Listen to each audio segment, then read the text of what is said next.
The last engineer. The emergency lights cast an eerie red glow across the maintenance bay as James Harrison worked frantically to repair the station's failing life support system. His weathered hands moved with practiced precision, despite the tremors that occasionally shook the underground facility. 30 years of engineering experience had taught him that panic was the enemy of good work, even when every instinct screamed for haste. Status report. Commander Wells' voice crackled through the comm system, strained but maintaining military discipline. Primary circuits are fried, James reported, examining the blackened components. Switching to backup, but something's interfering with the power flow.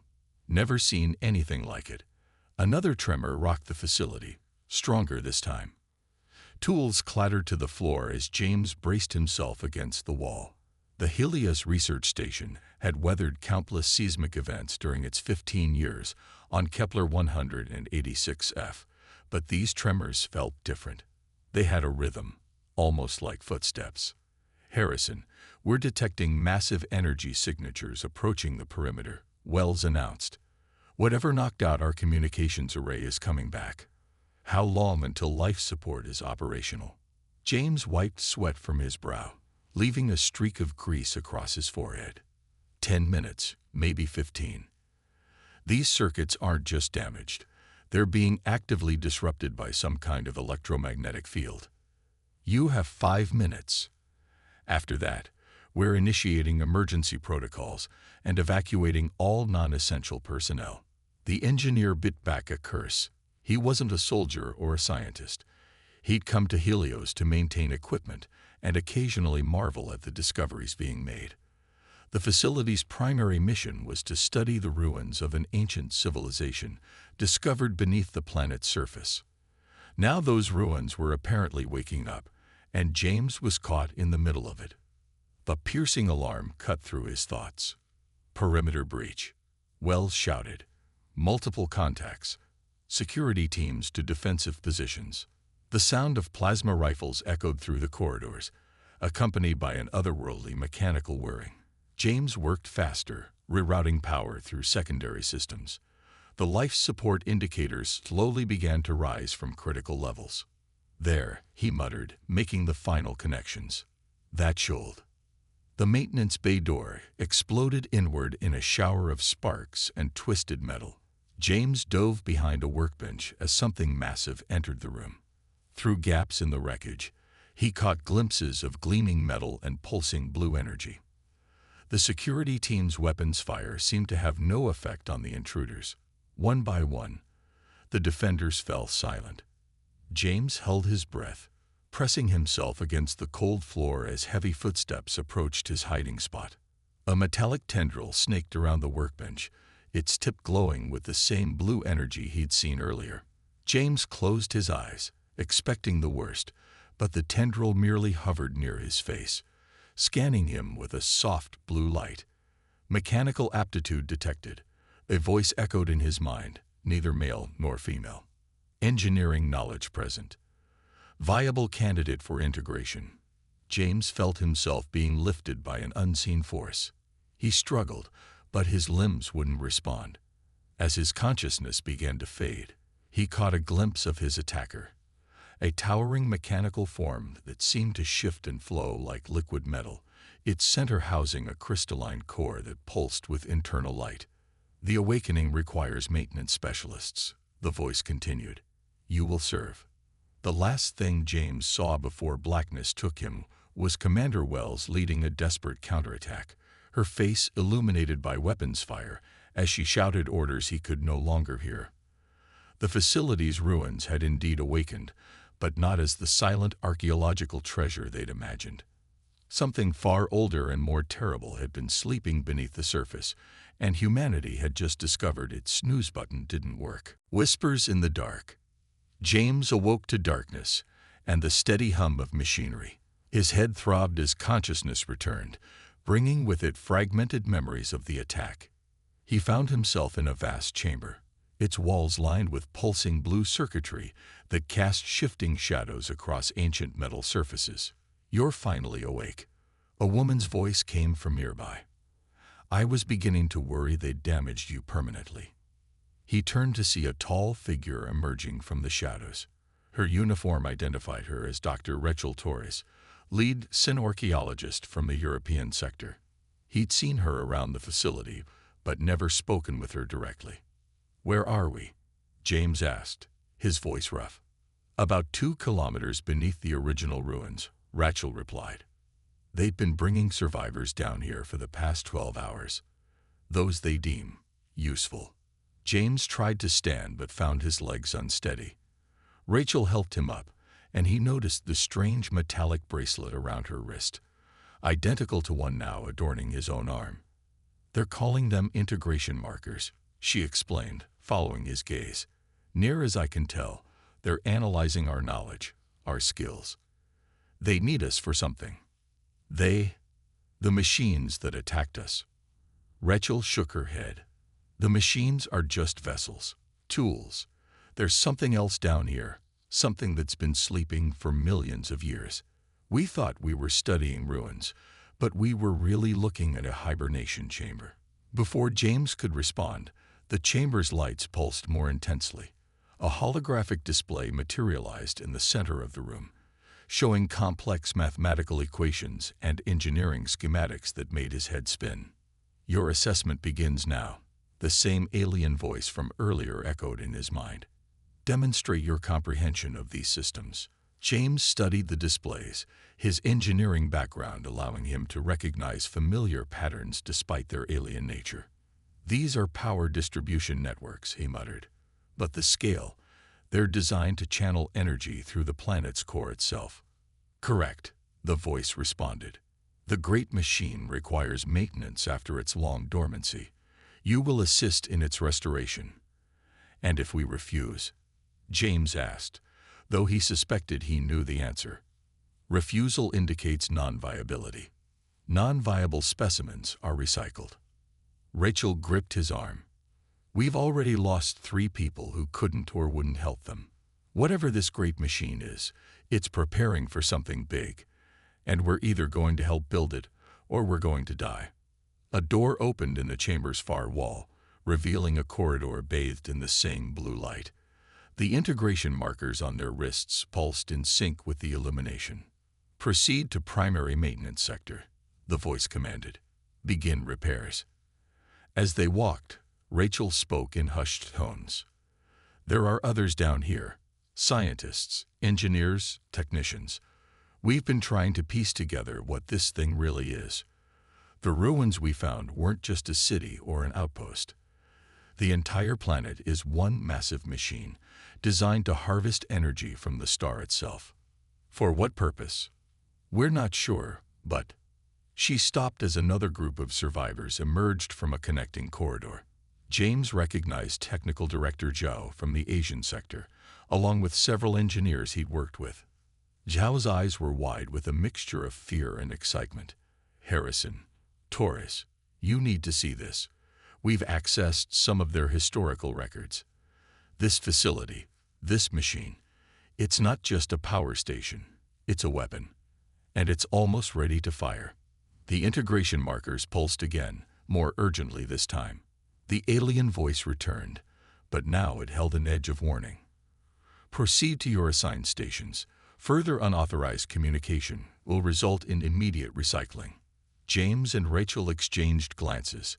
They were trapped in the heart of an ancient superweapon, forced to help restore it to operational status. But as they followed their markers' guidance deeper into the facility, James began to notice details. Vulnerabilities in the power systems, weaknesses in the ancient infrastructure. The machines might be watching their actions, but they couldn't monitor their thoughts. The rising tide. The next 48 hours passed in a blur of repairs and revelations. James' hands moved mechanically across alien circuitry, while his mind raced to understand the true nature of their predicament. The great machine was a planetary defense system, designed to harness stellar energy into a weapon capable of destroying entire star systems. "The calibration sequences are nearly complete," Rachel whispered during their brief rest period. "The integration markers allowed them limited contact when they worked in proximity. Zhao managed to decode more of the historical records. This was built as a last resort against something called the Void Hunters. James wiped grime from his hands, careful to maintain the appearance of exhausted compliance. Ancient enemies. Ancient predators. They consumed entire galaxies, breaking down matter at the quantum level for sustenance. The civilization that built this place fought them to a standstill, but at a terrible cost. A mechanical sentinel drifted past their workstation, its sensors sweeping the area. They fell silent until it passed. The weapon was never fired, Rachel continued. The Void Hunters simply vanished. But the defense system remained, waiting for a threat that never returned. Until we started poking around, James added grimly. Their markers pulsed simultaneously, another work cycle beginning. But as they moved to their stations, alarms suddenly blared throughout the facility. The blue lighting shifted to angry red. Perimeter breach detected, the alien voice announced. External forces approaching. Defense protocols activated. Through the chamber's monitoring systems, they watched as United Earth Force ships descended through the atmosphere. The cavalry had arrived. But they were tragically outmatched. Ancient defense platforms rose from the planet's surface, their weapons charging with terrible purpose. The UEF ships didn't stand a chance. Within minutes, the rescue attempt had become a massacre. "Stop," James shouted at the ceiling. "They're not your enemy. All external entities are potential threats," the voice replied. "The great machine must be protected until primary firing sequence is completed." Rachel grabbed James' arm. "We have to do something. Once this weapon is fully operational, it won't just target our ships. The entire Earth system could be at risk." James nodded, his mind racing through everything he'd learned about the facility systems. The main power conduits run through Junction 17 near the core. If we could overload them. The integration markers, Zhao called from across the chamber. They're tied into the main system. If we could modify their signals. A plan began to form. They had been chosen for their skills, but those same abilities might be their salvation. The markers monitored their actions but couldn't read their thoughts. Not yet. They still had a chance to act. But as emergency protocols engaged and more sentinels filled the chambers, James realized their window of opportunity was closing fast. The great machine was awakening, and humanity's first contact with ancient alien technology was about to become its last, unless they could find a way to stop it. The markers pulsed again, more urgently now. Time was running out. The plan came together in whispered conversations and subtle gestures. James, Rachel, and Zhao coordinated with other survivors, using their work assignments as cover. The integration markers could track their movements but couldn't detect the true purpose behind their carefully orchestrated maintenance patterns. The power grid wasn't designed for rapid cycling, James explained during a brief maintenance break. If we can trigger a cascading overload, we'll only get one chance, Zhao warned. The moment we act, the sentinels will respond. Rachel studied the facility schematics. The original builders left failsafes. They wouldn't create a weapon this powerful without a way to shut it down. The opportunity came during the next work cycle. As teams rotated through their assignments, James initiated a series of seemingly routine diagnostics. Each test pushed the power systems closer to their breaking point. But they hadn't anticipated betrayal from within. The weapon must fire. Senior researcher Marcus Kane stepped from the shadows, flanked by sentinels. Humanity needs this technology. Think of what we could achieve. It would make us targets, Rachel argued. The Void Hunters may be gone, but there are other threats out there. This weapon would paint a bullseye on Earth. The facility shuddered as the great machine's power levels approached critical mass. They were out of time. Dawn's promise. James slammed his hand down on the final overload sequence, just as Kane's sentinels opened fire. The chamber erupted in chaos as systems began to fail catastrophically. Warning. Critical system failure, the alien voice boomed. Emergency protocols engage. The integration markers deactivated as primary power collapsed. Rachel and Zhao led the other survivors toward emergency exits, while James fought to keep the overload contained. They wanted to disable the weapon, not destroy the planet. Kane and his followers tried to stop them, but centuries of dormancy had left the facility vulnerable. As systems crashed, the Sentinels lost coherence, their forms dissolving into pools of inert metal. "You don't understand what you're destroying," Kane screamed as the chamber began to collapse. "We understand exactly what we're saving," Rachel replied, helping James toward the exit. They raced through crumbling corridors as the great machine died around them. Emergency pods, designed by the original builders, carried them to the surface. They emerged into daylight just as the ground sealed itself behind them, burying the weapon forever. UEF ships, held at bay by the now-defunct defense systems, descended to retrieve the survivors. As they lifted off, James watched the ruins recede below them.